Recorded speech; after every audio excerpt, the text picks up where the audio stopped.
নমস্কার।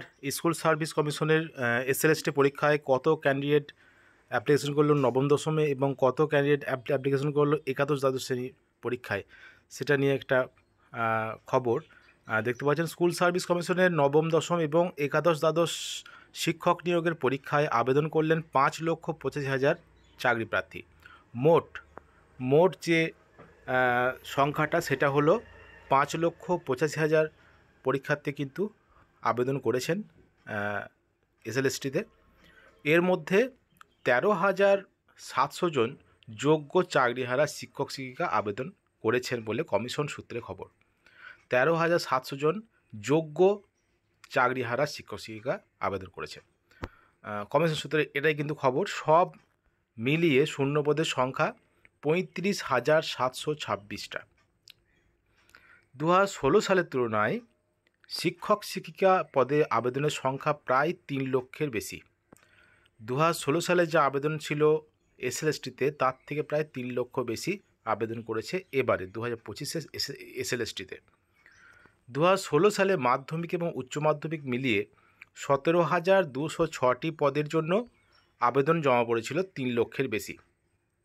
মাধ্যমিক এবং উচ্চ মাধ্যমিক মিলিয়ে 2016 সালের এসএলএসটি পরীক্ষায় মোট শূন্যপদ ছিল 17,206টি এবং সেখানে আবেদন সংখ্যা ছিল 3 লক্ষের কিছু বেশি।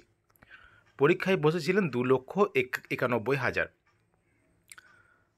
স্কুল সার্ভিস কমিশনের সূত্রের খবর তথ্য অনুযায়ী যে এই বছরের পরীক্ষায় নবম দশমে আবেদন করেছেন সব থেকে বেশি। এটাই হওয়ার ছিল, এটাই হয় সাধারণত, নবম দশমে সব থেকে বেশি আবেদন হয়। 5,85,000-এর মধ্যে মোট সংখ্যার 5,85,000-এর মধ্যে 3,30,000 জন নবম দশমের শিক্ষক নিয়োগের পরীক্ষায় বসার জন্য আবেদন করেছেন। মোট পরীক্ষার্থী যেটা আবেদন করেছেন সেটা হল 5,85,000, তার মধ্যে 3,30,000 শুধুমাত্র নবম দশমের শিক্ষক নিয়োগ পরীক্ষায় আবেদন করেছেন। আর একাদশ দ্বাদশে আবেদনকারীর সংখ্যা 2,55,000। স্বাভাবিকভাবেই কম হয়, কারণ পিজি স্কেলের, তো সেজন্য কিন্তু স্বাভাবিকভাবেই কম হচ্ছে। 2,55,000 ক্যান্ডিডেট একাদশ দ্বাদশ শ্রেণীর শিক্ষক নিয়োগের পরীক্ষায় আবেদন করেছেন। তাহলে মোট যে সংখ্যাটা দুটো মিলিয়ে 5,85,000 মতো। তো এর এর এর মধ্যে কিন্তু অনেকে একাধিকবার অ্যাপ্লিকেশন করেছেন, সেগুলো কিন্তু একটাই গ্রাহ্য হবে। অনেকে 2-3টে অ্যাপ্লিকেশন করেছেন, সেক্ষেত্রে কিন্তু একটা অ্যাপ্লিকেশনই গ্রাহ্য হবে। তো এইটাই হলো বিষয় যে স্বাভাবিকভাবেই নবম দশম শ্রেণীর শিক্ষক নিয়োগ পরীক্ষা কিন্তু স্বাভাবিকভাবে বেশি হয় এবং সেটাই হয়েছে 3,30,000 এবং একাদশ দ্বাদশ শ্রেণীর শিক্ষক নিয়োগের যে আবেদনের সংখ্যা সেটা হলো 2,55,000।